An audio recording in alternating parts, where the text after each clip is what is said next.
She is not the hero you think she is. My future father-in-law raised his champagne glass at my wedding and told 200 guests that I was a fraud. Then he pointed at the medals on my white Navy uniform and said, "She did not earn those. She stole them from a dead woman." The ballroom went silent. My name is Captain Claire Mercer. I was 42 years old that afternoon, and I had served in the United States Navy for almost 20 years. I had survived a helicopter crash, 3 overseas deployments, and a classified investigation that nearly ended my career. But nothing had prepared me for the way my fiancé looked at me after his father made that accusation. Avon did not defend me. He stood beside the wedding cake in his black tuxedo, lowered his eyes, and stepped away from me. That single step told me everything. I looked across the bright glass conservatory at the people who had come to watch us get married. My commanding officer was there. So were several officers who knew exactly where every ribbon on my uniform had come from. Evan's wealthy relatives filled the front tables. Some looked shocked. Others looked almost excited, as if they had paid for dinner and unexpectedly received a public execution. At the center of it all stood Richard Vale, Evan's father. He was 70 years old, silver-haired, broad-shouldered, and dressed in the dark green velvet dinner jacket he wore whenever he wanted a room to remember him. Richard owned Vale Maritime Systems, a defense company that supplied electronic equipment to the Navy. He smiled at me like a man who believed he had already won. "Take off the uniform," he said. "Show this family 1 ounce of decency." I lifted my wineglass and took a slow sip. I did it because my hands were beginning to shake, and I would not give him the pleasure of seeing it. "Richard," I said, "you should sit down. You don't give orders here." "That wasn't an order. It was your last warning." A murmur moved through the guests. Richard reached into his jacket and removed a folded document. "This is the service record of Lieutenant Commander Claire Mercer. She died 11 years ago in a training accident near Norfolk. Our bride found her identity, copied her history, and used it to get close to my son and my company." He held the paper above his head. For 1 confused second, I could not breathe. There really had been another Claire Mercer. I knew that because she was my older sister. Richard had not discovered my secret. He had discovered half of it, twisted it, and brought it to my wedding like a loaded weapon. My sister Claire had died 11 years earlier. I had been born Elizabeth Mercer. After her death, I legally changed my first name to Claire to honor her. The Navy knew. The federal government knew. Every background investigation in my career included that fact. At least, I had told him.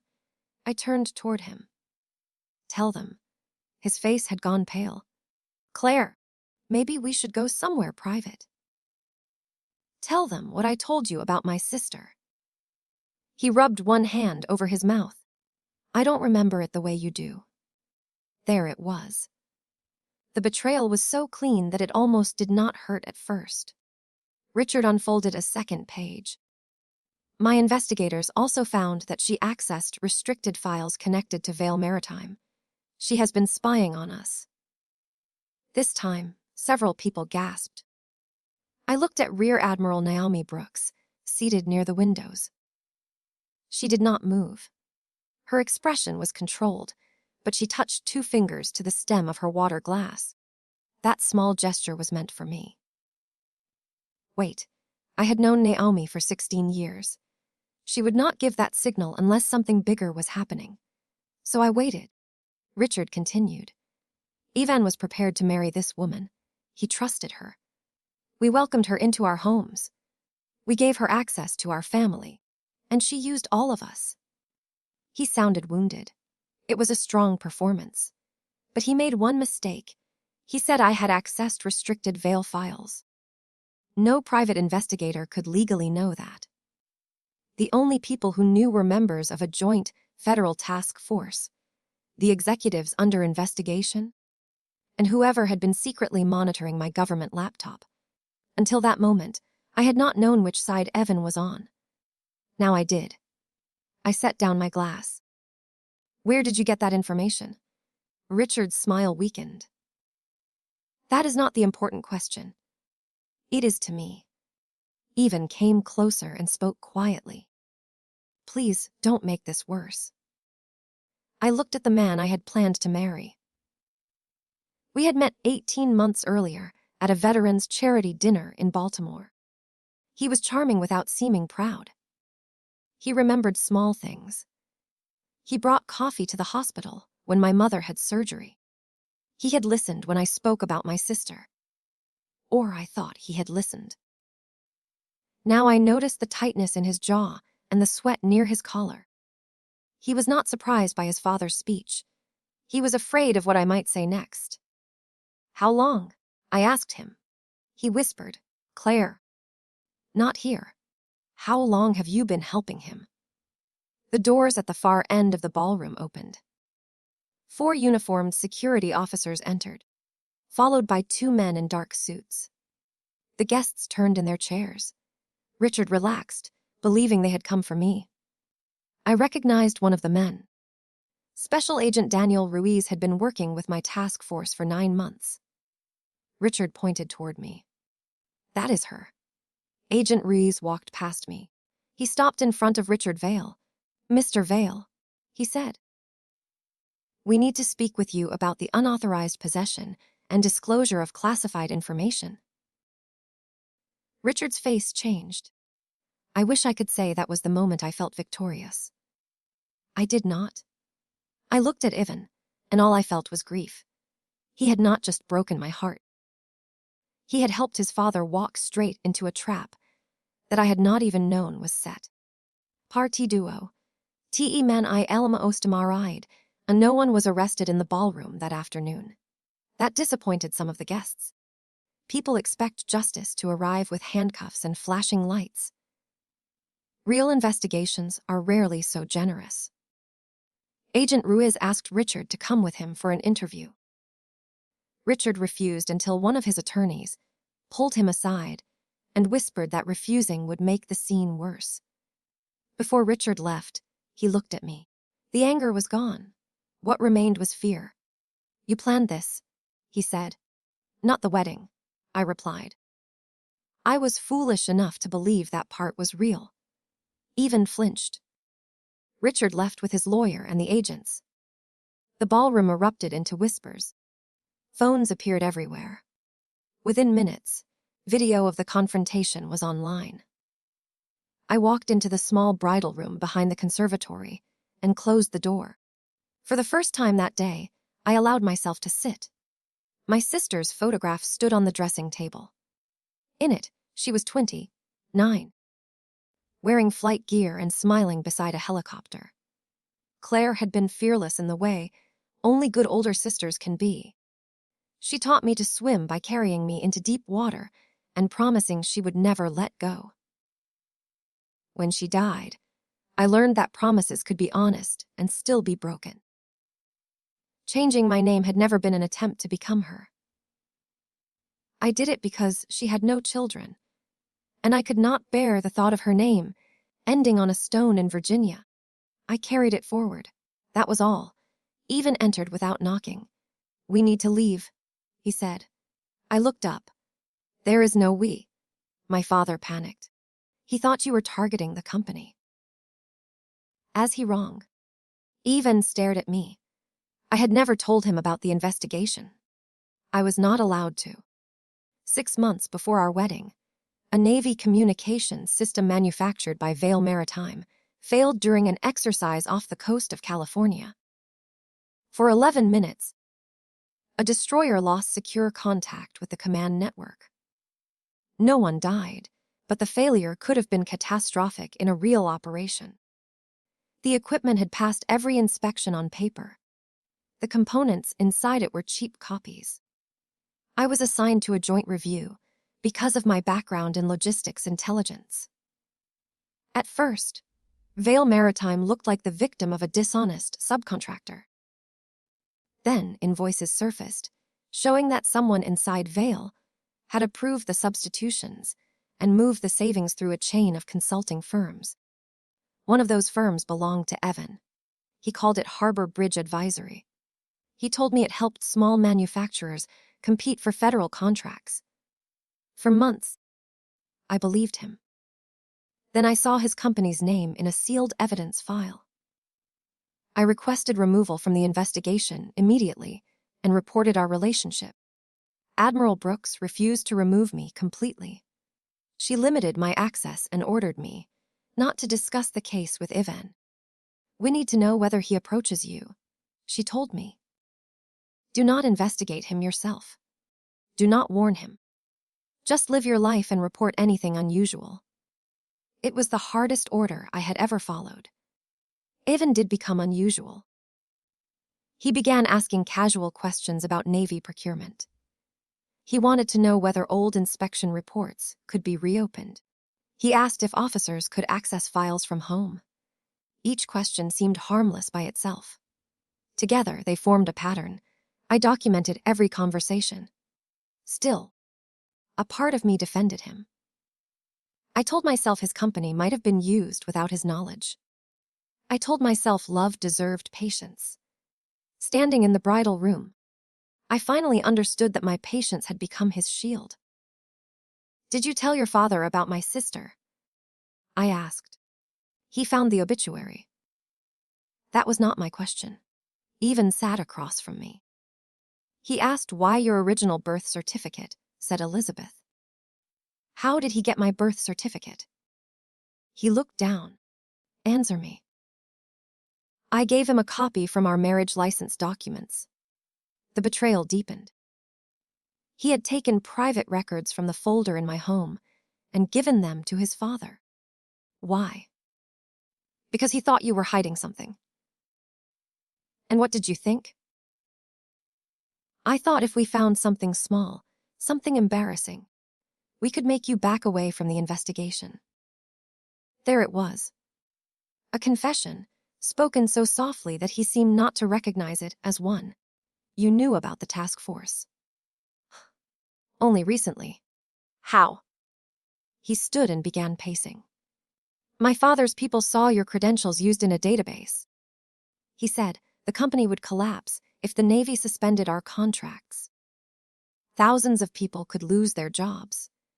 So you decided to destroy my reputation in front of everyone I knew. The plan was only to delay the wedding.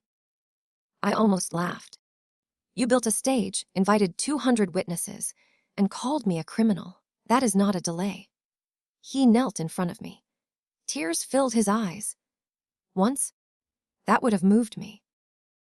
"I love you," he said. "You loved the access you thought I could give you." "That isn't true." "Then prove it. Give Agent Ruiz your phone and tell him everything."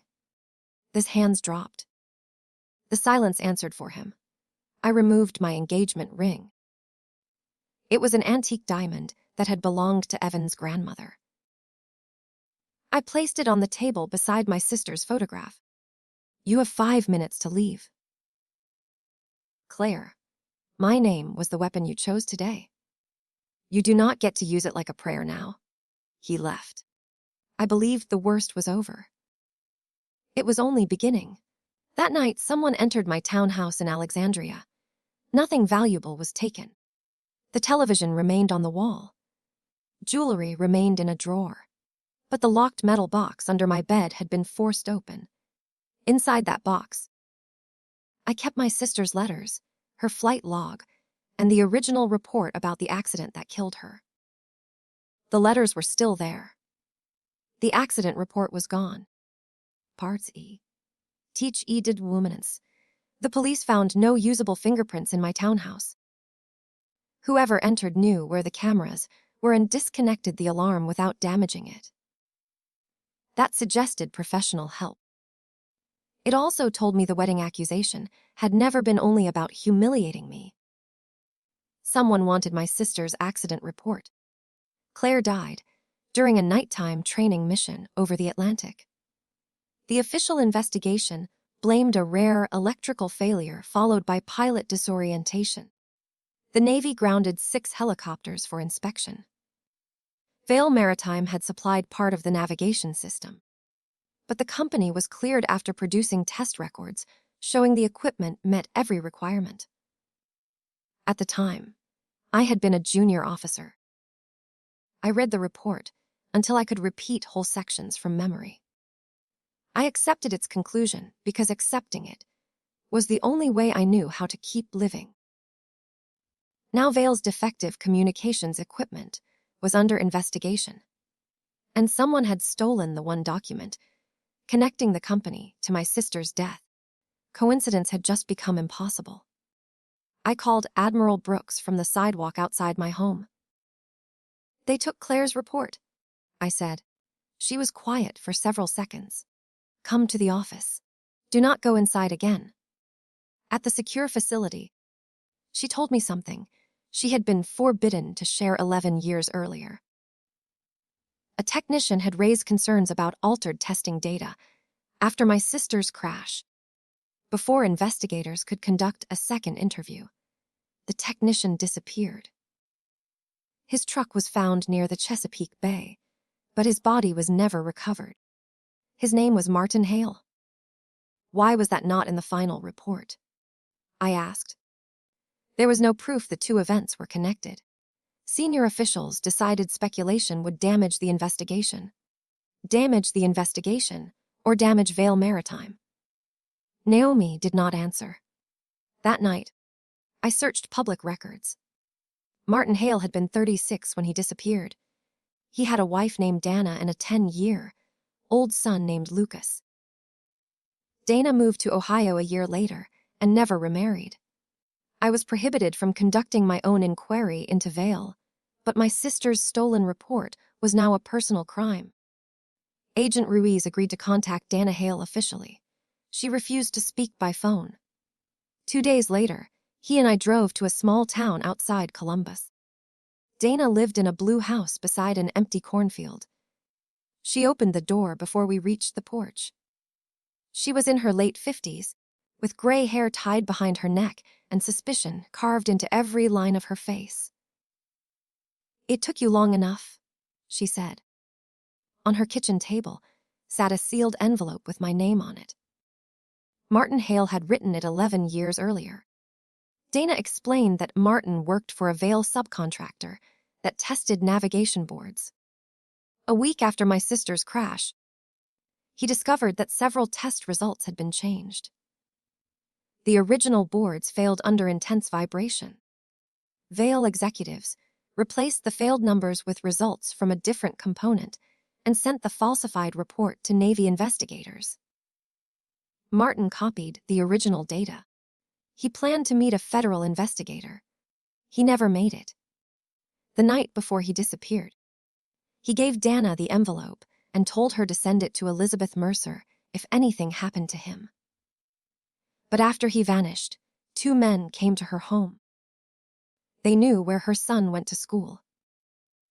They told her Martin had stolen company secrets and warned that she could lose everything if she interfered. She became afraid and hid the envelope inside a wall. "Why give it to me now?" I asked. Dana turned her laptop toward us. On the screen was the video from my wedding. Richard Vail was pointing at me while I stood in my uniform. "Because I watched him call you a liar," she said. And I realized silence had turned me into one too. My fingers trembled as I opened the envelope. Inside was a handwritten letter from Martin, copies of the failed test results, and a small memory card. Martin's letter said the order to alter the data came from Richard Vail. It also named the executive who delivered the order: Thomas Vail, Evan's older brother. Thomas had died 8 years earlier in what the family described as a boating accident. Evan rarely spoke about him. Richard kept a large portrait of Thomas in the company headquarters and called him the finest man he had ever known. The memory card contained an audio recording. Martin had secretly recorded a meeting with Thomas. Thomas's voice was tense, He admitted that the boards had failed. But he claimed Richard forced the shipment to meet a deadline and protect the company's stock price. Then, Thomas said something that changed the entire investigation. "If anything happens to me or Hale," he said, "look at Harbor Bridge." A harbor bridge. Evan's company. But Evan had created Harbor Bridge only 5 years earlier, 3 years after Thomas died. Unless the company had existed before Evan claimed it did. Agent Ruiz obtained sealed corporate records that afternoon. Harbor Bridge Advisory had originally been registered in Delaware 12 years earlier, under Thomas Vale's name. After Thomas died, ownership transferred privately to Evan.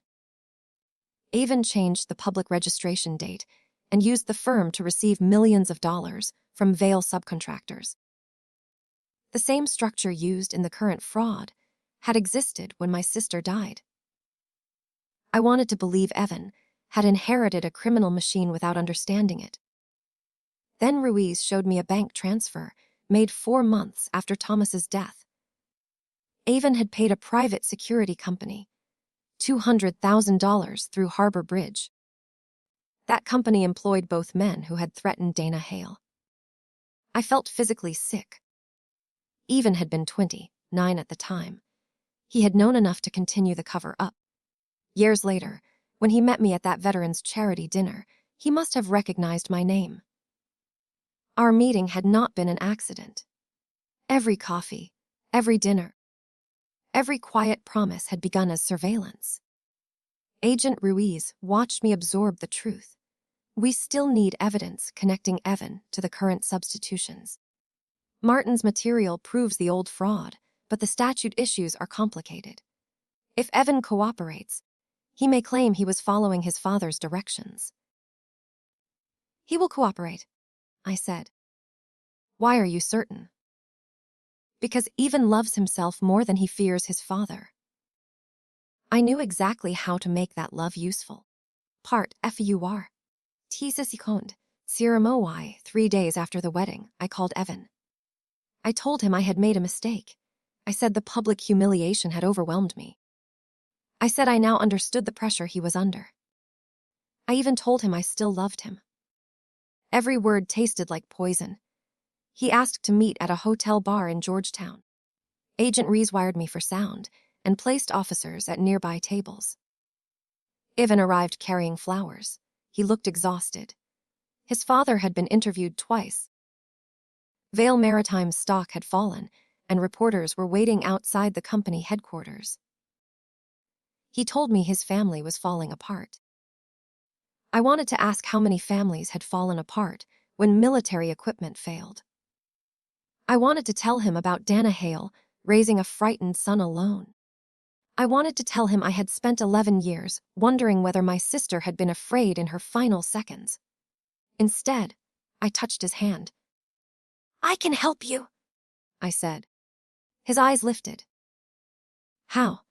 "The task force does not have enough evidence." Richard's speech was ugly. But it also made him look like a frightened father protecting his son. "If you tell them you acted alone, they may leave him and the company intact." Evan pulled his hand away. "You want me to sacrifice myself?" "No. I want you to make Richard believe you will." I explained that he needed leverage. If he recorded his father admitting the fraud, Evan could negotiate immunity. I told him where Richard would likely keep old documents and suggested that Thomas might have left evidence. Evan studied me for a long time. "Why would you help me after what I did?" I forced tears into my eyes by thinking of my sister. Because I refused to believe our whole relationship was a lie. That was the bait. His face softened with relief. Guilty people do not always need you to believe they are innocent. Sometimes they only need you to believe they are less guilty than someone else. Evan agreed. Over the next week, he sent me messages describing his father's movements. He photographed files. He recorded 3 conversations. Each time, Agent Ruiz watched from a distance. The first recording captured Richard admitting that he had approved counterfeit components in the newest communications systems. The second captured him threatening Evan. The third revealed what happened to Thomas. Evan confronted his father in the library of the Vale estate. He asked whether Thomas's boating death had truly been an accident. Richard did not answer directly. He said Thomas had become weak. He said Thomas planned to confess everything about the failed navigation boards and Martin Hale. He said a scandal would have destroyed thousands of jobs and erased the family legacy. Then he told Evan, "Your brother made his choice when he turned against his own blood. It was not a confession to murder, but it was enough to reopen Thomas's death." The recording also contained a surprise none of us expected. Evan asked, "Did you at least make sure he didn't suffer?" "Not. Do you know if he suffered? Did you make sure?" Evan had known. Richard heard it too. "You were there," Richard said. "Do not pretend you have clean hands." For 11 seconds, no one spoke on the recording. Then Evan said, "I was 29. You told me we were only going to frighten him." That sentence ended any possibility of immunity. Evan called me immediately after leaving the estate. His voice shook. He said he had everything we needed and asked me to meet him at the small chapel, where we had originally planned to exchange private vows before Richard turned our wedding into a giant society event. When I arrived, rain was beating against the stained glass windows. Evan stood near the altar, holding a flash drive. "We can still leave," he said. "You and me. I have money my father can't reach." I stared at him. "You think we can run away together? I did terrible things. I know that. But I never killed anyone. You were there when Thomas died." His face collapsed. He realized I had heard the recording. "It was an accident," he said. Dad confronted him on the boat. They fought. Thomas fell and hit his head. I'd Martin Hale. "I don't know. Try again. The security men took him. My father said they paid him to disappear." "Did you believe that?" Vivian began crying. I was scared. So was Dana Hale. She was scared for 11 years. She still did the right thing. I walked closer. "Did you know who I was when you met me?" He did not answer. "Did you know Claire Mercer was my sister?" "Not at first." "When did you learn?" "After our 3rd date." I remembered our 4th date. Evan had taken me sailing on the Chesapeake. I had told him I was falling in love with him. Now the memory felt contaminated. "Why did you stay?" I asked. "At first, I wanted to know what you knew. Then it became real. Real love does not search a woman's home for evidence." His eyes widened. "I didn't break into your house." "But you know who did." He looked toward the chapel door. Agent Ruiz and 3 officers entered. Ivan stared at the microphone clipped beneath my jacket. "You used me?" he whispered. "Yes," I said. "I learned from you." The officers arrested him for conspiracy, obstruction, theft of classified information, and his role in concealing Thomas's death. Another team arrested Richard at the Vale estate. As Agent Ruiz led Evan away, he turned back to me. "Is any of it real?" That was the cruelest question he could have asked, because my answer hurt me more than it hurt him. "For me," I said, "all of it was. Part Favi, Mushit Justici Sost, the investigation lasted 14 months. Vale Maritime's federal contracts were suspended. A court-appointed team took control of essential operations so innocent employees would not lose their jobs. The company was later divided and sold. Money recovered from Richard's hidden accounts funded compensation for workers, the government, and families affected by defective equipment. Search teams found Martin Hale's remains on land, once owned by the private security company. 2 former employees, accepted plea agreements, and testified that Richard had ordered them to stop Martin from reaching federal investigators. They claimed his death was unintended. The jury heard their story and decided that an intended threat did not make an unintended grave less real.